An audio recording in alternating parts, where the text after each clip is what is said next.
Lucas 10, 25. Diz assim: certa ocasião, um perito da lei, algumas versões dizem que é um advogado da lei, um perito da lei levantou-se para pôr Jesus à prova e lhe perguntou: mestre, o que preciso para fazer para herdar a vida eterna? O que está escrito na lei? Respondeu Jesus. Como você lê? E ele respondeu: ame o Senhor, seu Deus, de todo o coração, de toda a alma e de todas as suas forças e com todo o seu entendimento, e ame o seu próximo como a si mesmo. Disse Jesus: você respondeu corretamente, faça isso e viverá. Mas ele, querendo se justificar, perguntou a Jesus: quem é o meu próximo? Então, em resposta, disse Jesus: um homem descia de Jerusalém para Jericó, quando caiu nas mãos dos assaltantes. Estes lhes tiraram as roupas, espancaram e se foram, deixando-o quase morto. Aconteceu estar descendo pela mesma estrada um sacerdote. Quando viu o homem, passou pelo outro lado. E assim também um levita, quando chegou ao lugar, o viu, passou pelo outro lado. Mas um samaritano, estando em viagem, chegou onde se encontrava o homem, e quando o viu, teve piedade dele. Aproximou-se, enfaixou as feridas, derramando nelas vinho e óleo. Depois colocou sobre o seu próprio animal e levou-o para uma hospedaria e cuidou dele. No dia seguinte, deu 2 denários ao hospedeiro e disse: cuide dele, quando eu voltar, lhe pagarei todas as despesas que você tiver. Qual desses 3 você acha que foi o próximo do homem que estava caído, que caiu nas mãos dos assaltantes? Aquele que teve misericórdia, respondeu o perito da lei. Disse Jesus: vá você e faça o mesmo. Amém. Que o Espírito Santo nos dê graça para compreender esse texto à luz dele, e cada um aqui possa sair alimentado pela palavra de Deus. Posso ouvir um amém? Bom, a parábola vem para responder uma pergunta: quem é o meu próximo? Que surgiu de outra pergunta: como eu faço para herdar a vida eterna? Então o perito da lei faz uma pergunta para Jesus: como é que eu faço para ser salvo? Tentando provar Jesus, para ver se Jesus falava alguma coisa que não devia. Aí Jesus falou: olha, o que você lê na lei? Interessante que esse perito da lei conhecia a lei, porque amar a Deus com todo o seu coração e o próximo como a ti mesmo estava escrito na lei, não só no Novo Testamento, mas na lei já, porque o Novo Testamento estava sendo escrito, não estava escrito ainda. Então o que Jesus registrado está para nós hoje, ainda não estava registrado. Então aquele perito da lei leu bem a lei e entendeu bem a lei, porque toda a lei e os profetas está resumida aqui. Ele resumiu a lei muito bem: amar a Deus com todo o teu coração, com toda a tua força, e o teu próximo como a ti mesmo. E aí Jesus: muito bom, interpretaste bem, vai lá. E ele, para querer se justificar, tipo assim: eu acho que eu não estou amando como deveria, quem é o meu próximo? Aí Jesus conta essa história para responder essa segunda pergunta: quem é o meu próximo? E a pergunta é: quem é o meu próximo? Essa é a pergunta do perito da lei, que Jesus responde com esse texto. E eu quero pegar esse texto, já que para herdar a vida eterna é preciso amar a Deus e ao meu próximo, porque a primeira pergunta foi respondida assim, sim ou não? Como é que eu faço para herdar a vida eterna? Amar a Deus e ao meu próximo. Não diz que é uma prática ritualística, é amar a Deus e ao meu próximo. Ok? Está respondido ou não? Quem respondeu foi Jesus, então não dá para contrariar. Foi Jesus que disse: como é que eu faço para herdar a vida eterna? Ama a Deus e ao teu próximo. É assim que a lei diz, é assim que você faz. Então está respondido. Mas a segunda pergunta: quem é o meu próximo? E como amá-lo? Essa é a pergunta. Jesus responde a segunda pergunta com a parábola: quem é o meu próximo e como amá-lo? E eu queria tentar responder essa segunda pergunta. Como? Pontuando os personagens dessa parábola. Então o primeiro personagem que eu quero pontuar é o perito da lei. Quem é o perito da lei? Quem é o advogado da lei aqui? Quem é esse cara que conhecia a lei de Deus? Esse perito da lei era alguém que conhecia a lei, mas não conhecia o Deus da lei. É alguém que conhece a Bíblia, mas não conhece o Deus da Bíblia. É alguém que tem a Bíblia debaixo do braço, mas não tem a Bíblia no coração. É alguém que tem a Bíblia aberta no Salmo 91, mas não tem o Salmo 91 no seu coração. É alguém que apenas conhece, mas nunca experimenta. Ele conhece Deus, ele descreve as características de Deus, mas não sente quem é Deus. Ele sabe descrever compaixão, mas não tem compaixão. Ele sabe descrever na hermenêutica, na palavra correta, o qual é no grego e no hebraico que significa compaixão. Misericórdia, ele vai dizer que é mistura de miséria com a palavra córdia, e vai destrinchar para você o que é misericórdia, mas ele não tem misericórdia. O perito da lei é alguém que tem uma religião, mas não vive segundo os preceitos dela. É alguém que apenas tem título, mas não tem vida. Corremos o risco de conhecermos a Bíblia e não conhecemos o Deus da Bíblia. Corremos o risco de termos um nome no livro da vida e não temos um nome na lista de voluntários para servir os irmãos no domingo. Corremos o risco de termos respostas certas, mas corações errados. De sermos peritos da lei e ignorantes no amor. Corremos o risco como igreja de sermos peritos na lei e ignorantes no amor. Corremos o risco de discutir Bíblia com pessoas, e aí entra uma frase que eu gosto, eu fico muito indignado, por vezes chateado, quando eu, graças a Deus, eu estou fora da internet.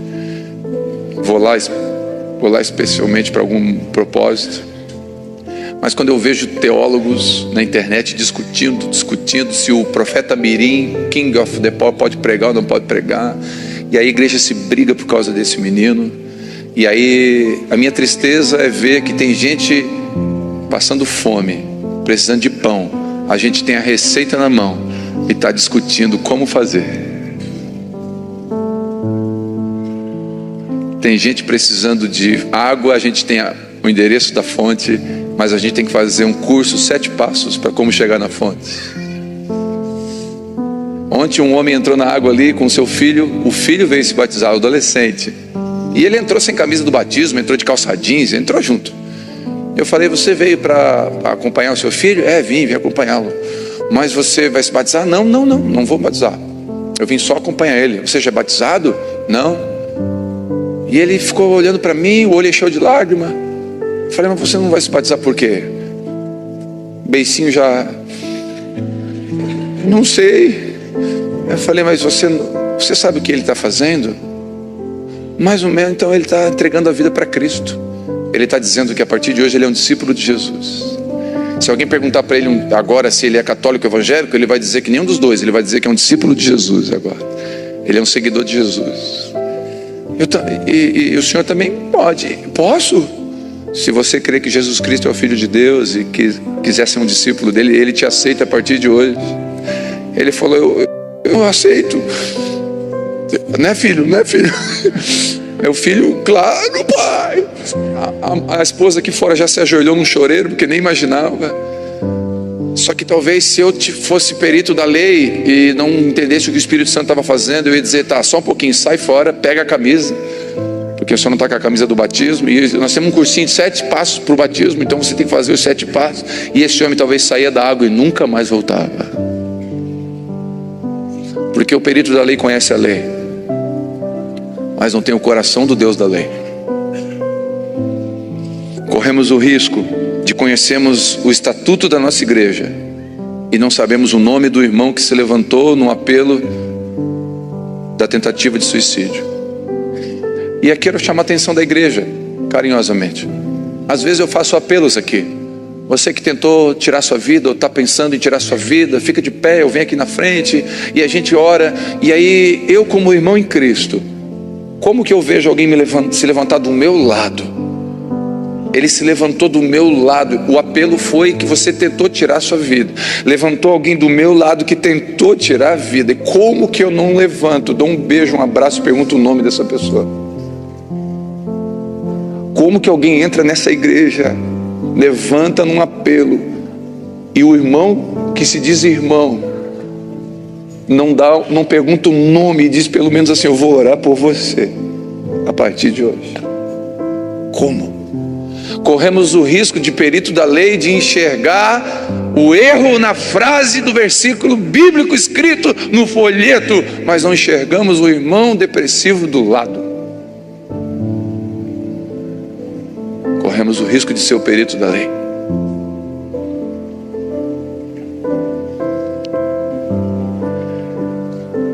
O pastor Estevão Fernandes tem um testemunho. Ele vai pregar aqui no aniversário da igreja. Ele é pastor da PIB de João Pessoa por 45 anos. Ele conhecia o estatuto da Igreja Batista. E teve uma moça que procurou ele no final de um culto e falou: pastor, eu queria casar, porque essa é uma igreja muito linda, a Primeira Batista de João Pessoa. E eu queria casar aqui, o meu sonho era casar aqui, o meu sonho de infância. E ele perguntou, segundo o estatuto, se ela estava sendo dizimista, se ela, não sei exatamente o porquê, mas o estatuto não permitia que aquela moça casasse ali. E ele foi frio, foi estatutário, ele foi legalista e disse: olha, pelo estatuto você não pode casar aqui. E aquela moça foi embora. Um ano depois ele estava numa festa com o governador do estado e pessoas importantes, e um homem importante veio apertar. Quando ele foi apertar a mão de um homem, um dos homens estava lá, e quando ele foi apertar a mão, o homem tirou a mão, virou o rosto e saiu. Quando aconteceu aquilo, ele ficou triste e perguntou para a esposa do homem: o que o seu marido fez isso comigo? Por que ele não me cumprimentou? Aí a mulher respondeu: ele é pai de uma menina que o Senhor, pelo estatuto, disse que ela não poderia, e o Senhor foi frio com ela. Aquele dia foi um sonho morto no coração dela. Meu marido disse que o Senhor não tem o cheiro da graça.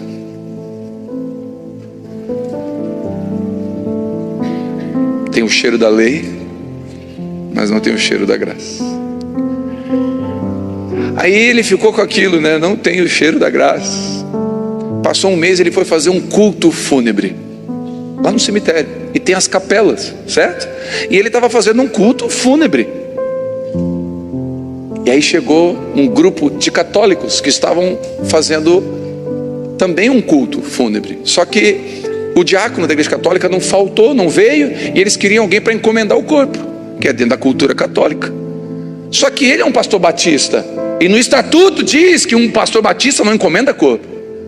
E essa família veio e perguntou: o senhor poderia encomendar o corpo do nosso ente querido?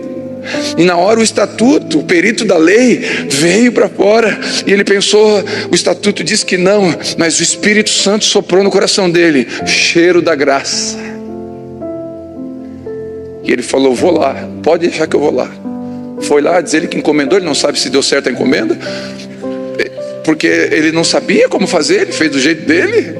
Não sei se o SEDEX deu certo, se tinha que confirmar a chegada, mas ele disse que foi lá, rezou um Pai Nosso, abraçou a família, chorou com a viúva. No outro domingo, no culto, 15 pessoas sentadas na primeira fileira. Ele vai lá perguntar: não conheço vocês estão visitando? Aí levantou a viúva: sou a esposa daquele homem que o senhor encomendou o corpo. A gente veio aqui porque o senhor tem graça.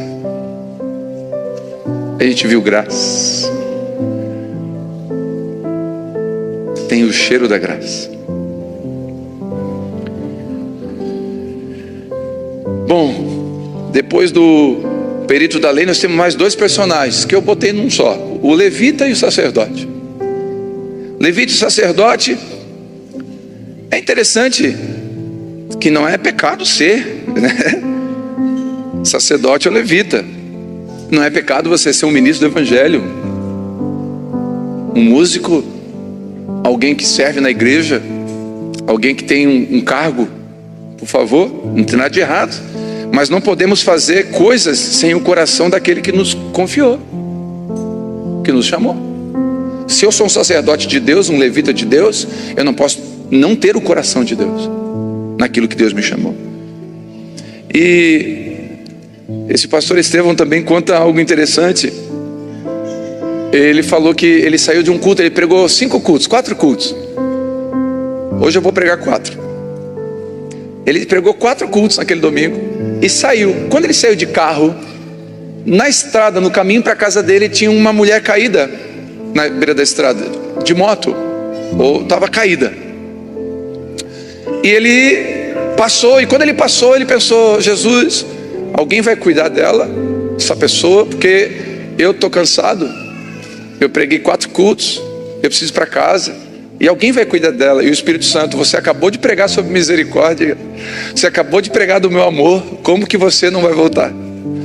E ele foi lutando porque ele não queria voltar, mas o Espírito Santo falou: volta. E ele lá na frente deu a volta. Quando ele voltou, já estava o SAMU ali, já tinha mais gente. Ele foi pedindo licença, e quando ele chegou, tinha uma mulher deitada, uma Bíblia com sangue, mancha de sangue do lado. Ele foi no rosto da mulher, a mulher olhou para ele e a mulher disse: pastor Estevão, eu estava no culto que o senhor estava pregando. Que bom que o senhor veio, pastor, não me deixa morrer.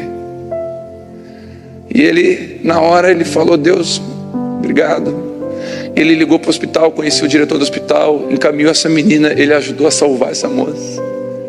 2 anos depois, o pastor Estevão estava no hospital, deu um problema na saúde dele, ele estava no corredor, deitado numa maca, como indigente, ali sem ninguém. Ele estava ali sozinho, um homem, um jaleco branco, um médico encostou, viu ele, não falou nada, pediu para alguém: pega esse homem, coloca lá no quarto e medica ele. E um silêncio, todo mundo cuidando dele, ele não estava entendendo, e aquele homem, aquele médico o tempo inteiro cuidando dele. E de repente aí, o médico foi embora. Quando ele foi embora: ei, volta aqui, volta aqui. O médico voltou, ele falou: você é um anjo? Quem é você? Eu estava ali no corredor até agora, o senhor me cuidou, o senhor está me amando, por que o senhor está fazendo isso? Ele falou: eu sou pai de uma menina que há 1 ano atrás o senhor parou, e se não fosse o senhor, a minha filha estava morta.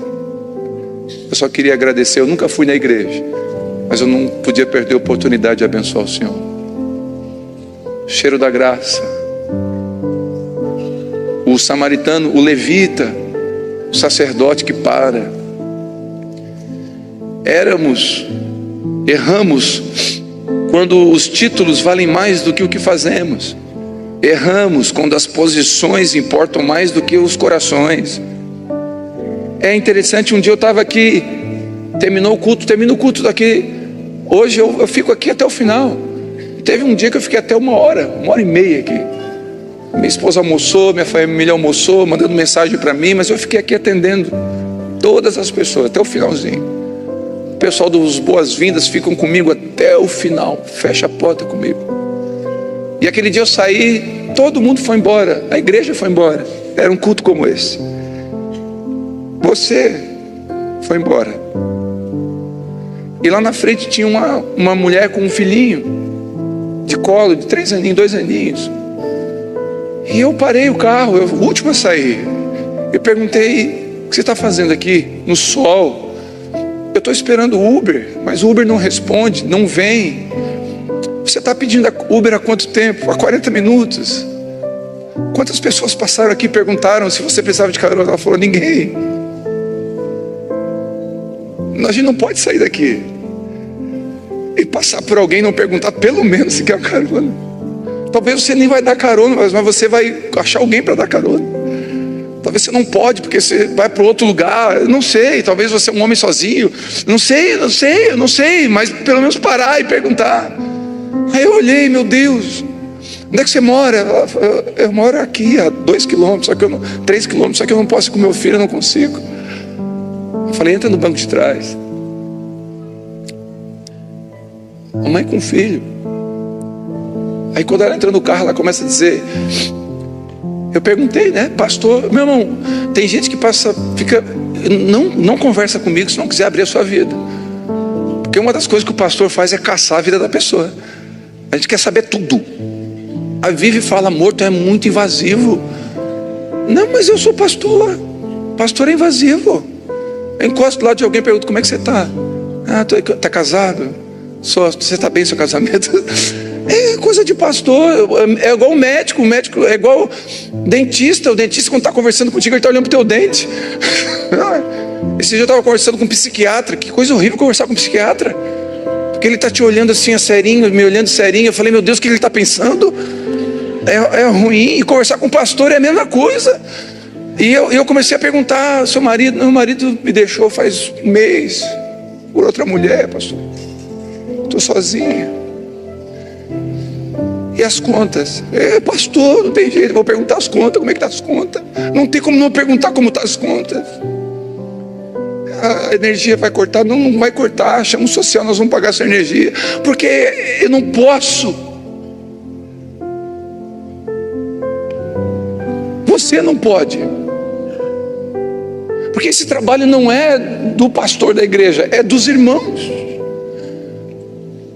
Quem é o meu próximo? Não é o próximo do pastor Telmo, é o próximo nosso. E o próximo aqui não é necessariamente alguém que está perto de mim, é a necessidade que eu percebi. Esse é o próximo.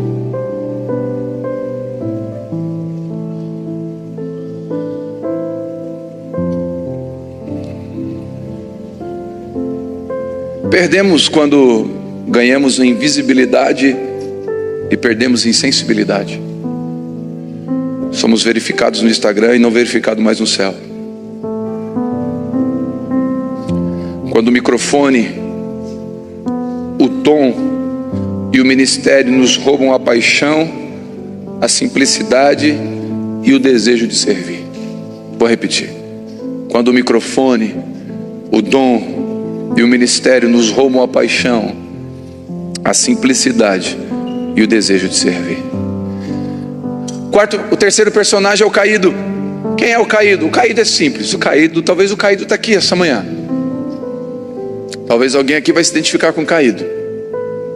Eu não sei, eu me identifiquei muito com o período da lei quando eu estava lendo esse texto. Mas o caído, eu também me identifiquei um pouquinho, mas talvez alguém aqui se identifique mais. O caído são todos as margens da estrada, aqueles que estão na periferia, na margem, os marginalizados. É o ex-detento, é o viciado, é o que está à margem, a mãe solteira abandonada, depois que o pai descobriu que o filho era especial, a mulher ferida com palavras e agredida por um homem sem escrúpulos. É o caído. O caído é o homem que se encontra preso pela cocaína ou pelo álcool. O caído é o depressivo que perdeu tudo. O filho que não sabe o nome do pai. É o pai que quer ver seu filho curado. A esposa que espera pela libertação de um marido alcoólatra. É a mãe que espera o filho voltar para casa. O caído é o que tem tudo, mas não tem paz. O caído está à beira, à margem, que apanhou das duras circunstâncias da vida. Está meio morto, meio vivo. Ora quer viver, ora quer morrer. Que perdeu sorriso, perdeu sangue, perdeu vida. É o caído.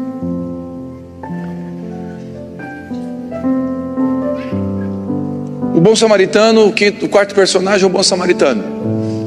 O bom samaritano nesse texto não é difícil de saber quem é. É Jesus. O bom samaritano é Jesus. Por que é Jesus, pastor? É Jesus porque, se você entender a parábola toda, é uma parábola que fala da redenção. Um homem que caiu, que vinha de Jerusalém para Jericó, alguém que estava bem, mas caiu, está no chão, à margem, alguém que desce. Jesus é o bom samaritano, meu e seu.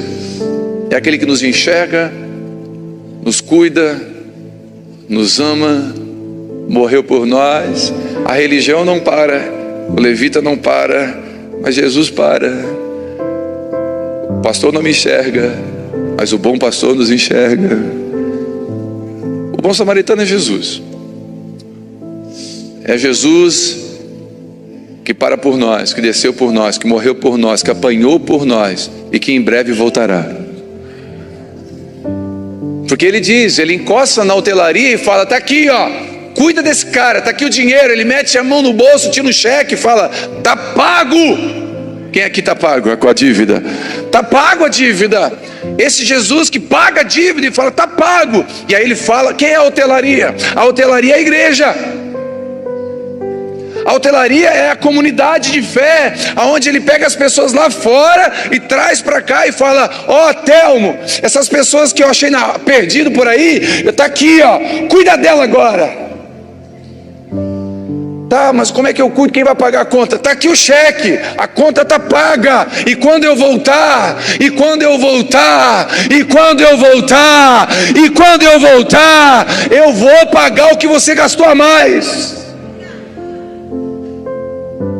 Porque Jesus vai voltar, e Ele vai perguntar para mim e para você o que a gente fez com o dinheiro que Ele deu para a gente. Se a gente ajudou a cuidar do caído. Por isso que eu odeio a teologia da prosperidade. A teologia da prosperidade que diz que Jesus morreu para te fazer rico. Jesus não morreu para fazer gente rico, morreu para salvar aí você, escrever o nosso nome no livro da vida. Os recursos são para servir o outro, para cuidar bem da nossa casa, dos nossos filhos, para trazer segurança e proteção para os nossos e para servir o próximo. Senão não faz sentido o dinheiro. Tanto não faz sentido que os Balneário Camboriú, sendo, você já sabe disso, o metro quadrado mais caro do Brasil, o maior índice de suicídio do Brasil.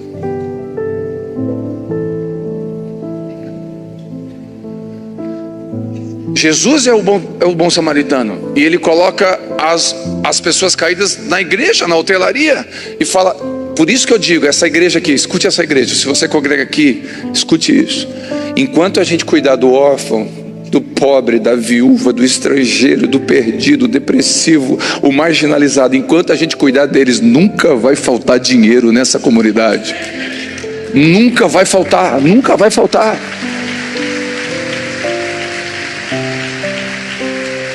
E se você entender isso, nunca vai faltar na sua casa e na sua vida, nunca vai faltar. Quando a gente fez o nosso Espaço Alegria, o primeiro Espaço Alegria, eu contei já o testemunho, nós queríamos comprar um aparelho, um brinquedão, custava 24 mil reais, um irmão, na época estava se convertendo, está aqui entre nós no culto, está hoje aqui, ele me procurou e falou: pastor, qual o projeto social que você tem no coração? Eu falei: um projeto aqui de brinquedo com criança. Ele falou: pastor, pode comprar, faz o boleto que eu vou pagar. 24 mil reais, vale glória a Deus, não vale? Meu Deus, nós estávamos no meio de uma pandemia, meu irmão. Ele abriu mão de um recurso no meio da pandemia. Nós recebemos aquilo ali para cuidar das crianças no meio da pandemia. Agora a gente fez o social novo. E o social novo tem um Espaço Alegria maior. O brinquedo, o Espaço Alegria custava 400 mil reais. E chegou na hora do 400 mil reais, não tinha esse dinheiro em caixa. Aí eu falei aqui um domingo: gente, falta agora 400 mil para o brinquedo. Na segunda-feira eu recebo uma ligação, um irmão do Rio Grande do Sul: pastor, me dá a conta da igreja, eu estou depositando 400 mil reais. Porque para onde Deus aponta naquilo que Ele manda cuidar, Ele vai cuidar de tudo. A hotelaria, onde Jesus coloca os caídos, e o Espírito Santo, que o Espírito Santo chamou. A igreja é a hotelaria, a família de Jesus é a hotelaria, é onde Ele coloca mais um irmão, os irmãos que se batizaram, mais um irmão, e a igreja vai crescendo, e cada irmão que se batiza é mais um irmão, e Deus vai trazendo os irmãos. Cuidem dele. E como devemos cuidar? Como devemos amar? Qual é a postura do bom samaritano que nos ensina e nos inspira nessa manhã? O que Jesus fez ali na parábola, sendo o bom samaritano, que nos inspira? Primeiro, amar com o nosso tempo. Pastor, como é que ama com o tempo? Porque a Bíblia diz que o bom samaritano parou a sua viagem.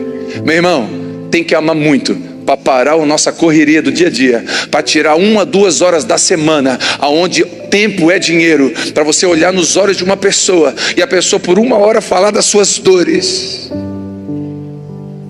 Não tem como não amar sem dedicar tempo. Eu vou provar para você. Você no seu tempo está mostrando o que você ama. E não diz para mim que está amando seu filho de verdade, se você dedica 1 hora para o seu filho por semana e 7 por dia na internet. É mentira. Você não está amando seu filho. Falei aqui quinta-feira, homens, nós sabemos o nome do jogador de cada posição do nosso time, mas não sabemos o nome de um amiguinho do nosso filho. Prova que o nosso tempo está mostrando o que a gente realmente está amando. Porque amor é tempo e tempo é amor.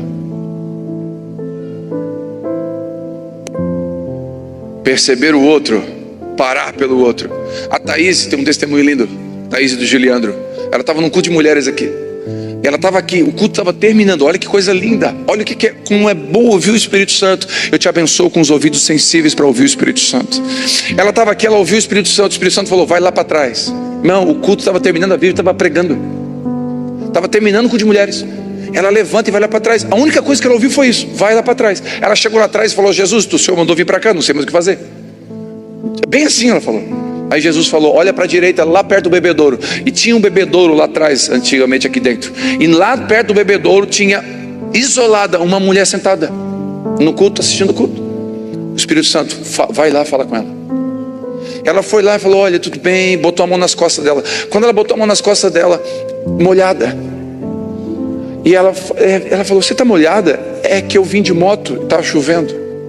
E eu não queria perder o culto. E eu vim de moto mesmo na chuva. Você está sopada? Eu me encharquei toda, mas depois eu em casa tomo um banho e me seco. E você veio buscar Deus? Eu vim buscar Deus e hoje eu vim decidida a entregar a vida para Jesus. Só que a Vivi não fez o apelo. Eu queria entregar minha vida para Jesus. Aí a Thaís veio aqui, Vivi, tem uma moça lá que quer. E a Vivi já fez o apelo. No apelo dela já veio mais umas 15 mulheres. A sensibilidade de um irmão percebeu o outro irmão e fez um nome ser escrito no livro da vida.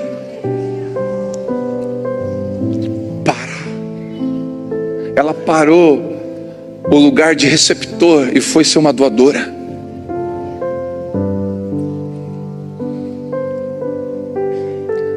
Amar com nossos recursos, a Bíblia diz que ele pagou a hotelaria.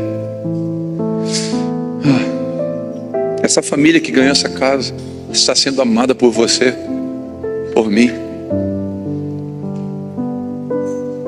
Nós fizemos uma festa com uma menina, eu contei aqui, se eu não me engano, nos cultos, no Espaço Alegria. Uma menina de 12 anos de idade, o sonho dela era ter uma festa de 15. Só que ela tinha leucemia. Ela talvez não chegaria aos 15. Os irmãos se organizaram, a gente alugou uma limusine. Ela veio de limusine, vestido de 15 anos. Ela dançou com um cilindro de gás e um tubo no nariz, a valsa.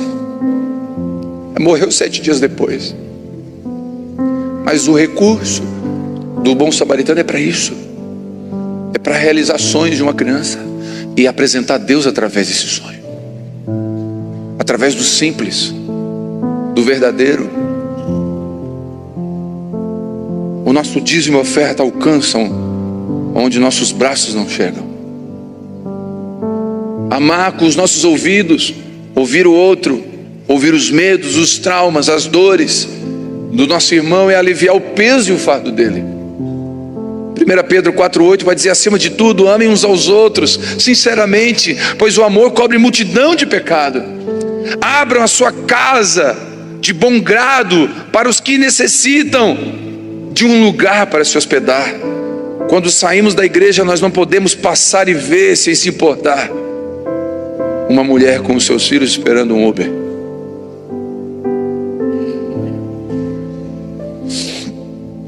Já tiveram 6 pessoas que moraram comigo, além das minhas filhas biológicas. 6. Todas elas estavam sem um pai, sem uma mãe, uma situação de orfandade. Mas teve uma em especial que foi bem diferente. O nome dela é Patrícia. Ela, lá no Renascer, quando nós tínhamos uma igreja lá, ela dormia na frente da igreja, na marquise da igreja. Ela era uma mulher viciada em crack, estava grávida do 9º filho. Os outros 8 tinham sido dados para doação, para adoção. E esse estava no mesmo caminho. O conselho tutelar já estava esperando nascer para tirar. Ela é viciada em crack há anos. E a Patrícia dormia grávida de 7, 8 meses na frente da igreja. Um dia eu preguei um sermão, talvez como esse, e aí eu não posso sair e ver uma mulher, eu fechando a porta e ela encostando para dormir. Eu olhei para a Vivi olhou para mim, a gente se falou sem falar nada. Só fizemos assim, peguei a Patrícia e levamos para casa. Viciada em crack, grávida. Eu não tinha muito dinheiro não, mas o que tinha estava na mesa. Hoje eu tenho mais, hoje eu estou melhor do que aquela época. Hoje eu estou de pé na patrola. Eu não tinha tanto naquela época não. E a Patrícia foi morar comigo. Nasceu o filhinho dela. Não vou dizer o nome, questão ética, um bebê. Nasceu o filhinho dela. A Patrícia, o primeiro banho que a Vivi deu nela foi com escovão. A Vivi ensinou ela a tomar banho. A Patrícia, muito caprichosa, depois começou a cuidar da casa. E a gente não deixou ela sair. Por causa do vício, pelo menos um tempo, ela ficou lá em casa. Nasceu um menino lindo. Uma vez eu estava lá em casa, sumiu um boné meu. Eu falei, pode ver que ela pendeu. E um dia a Patrícia foi fazer fisioterapia no filho, porque ele nasceu com uma paralisia por causa do uso da droga e dos chutes que ela levava na rua. O Cauã nasceu com uma paralisia. Aí ele foi fazer fisioterapia 6 meses depois. Ela foi, deixou o menino na casa de uma amiga e foi usar droga. O conselho tutelar, a amiga denunciou. O Cauã foi para adoção e ela voltou para a droga. Mês passado, estou lembrando dela porque mês passado alguém me mandou uma mensagem. Pastor, uma mulher chamada Patrícia, do Renascer, mãe do fulano, falou o nome do menino, disse que está bem, mandou dizer vocês que ela está bem, saiu das drogas, está morando e trabalhando. Aquilo me deu uma alegria. Na época a gente não conseguiu fazer ela permanecer, mas a minha casa sempre teve alguém. E eu vou dizer uma coisa, nunca faltou nada na minha casa, porque a gente foi chamado para isso. Você foi chamado para isso. Aí você pensa, não, o pastor, que dom que o pastor tem, não tem nada a ver comigo. Eu estou tentando ser igual ao meu pastor, que é o bom pastor chamado Jesus. Eu estou tentando imitar o bom samaritano, porque a resposta é, vá você e faça o mesmo. É o que Jesus conclui a parábola. Então não é Telmo, faça o mesmo, pastores, bispos, presbíteros. Não, vá você e faça o mesmo. O mesmo o quê, pastor? Observe o caído. Quem é o caído? O caído pode ser aquela pessoa que trabalha com você em depressão. Amanhã de manhã, observa ela está caída.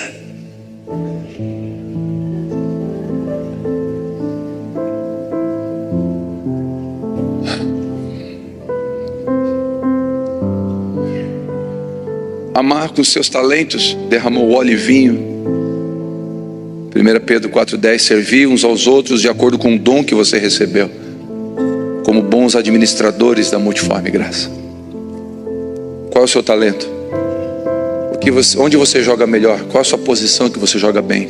Qual é a sua especialidade? Qual é a sua melhor comida para colocar na mesa da ceia? Nós estamos na ceia, qual é a melhor comida? Porque a ceia era uma refeição. Qual é a melhor comida que você tem para botar aqui na mesa, para os nossos irmãos poderem comer? Qual é a melhor comida que você sabe fazer? Faz. Talvez você não tenha outro talento, mas você tem um talento que o outro não tem. Faz, bota a comida na mesa. O seu abraço é como um óleo de cura. Os seus recursos são como vinho de alegria. O seu olhar, a sua voz são os braços de esperanças e alívio que o outro precisa. E a pergunta continua: quem é o meu próximo? O próximo é aquele que precisa do meu abraço, do meu olhar, dos meus ouvidos, que precisa do meu sorriso. O Próximo é aquele que necessita do meu recurso, que precisa da minha carona e da minha casa. Próximo é o que precisa da minha mensagem e da minha palavra profética, do som do meu instrumento. É a criança que precisa do espaço alegria, a família que precisa do mercado solidário, do aquecimento da roupa do bazar ou de uma vaga de emprego. Esses são os meus próximos. E o convite para a ceia nessa manhã é simples. Vá você e faça o mesmo. Mais importante não é a quantidade de pessoas aqui no domingo à noite, mas a quantidade de discípulos imitando Jesus na segunda-feira. É o mais importante. Eu queria ceiar com você. Não pensa você que essa palavra só pegou você porque ela me corta. É uma faca de dois lados, ela corta quem prega antes de cortar quem ouve. E eu estou constrangido com o que Deus está falando para mim. Espero eu que essa manhã a gente saia daqui constrangido pelo amor de Jesus. Não com medo, mas constrangido. Em nome de Jesus. Amém.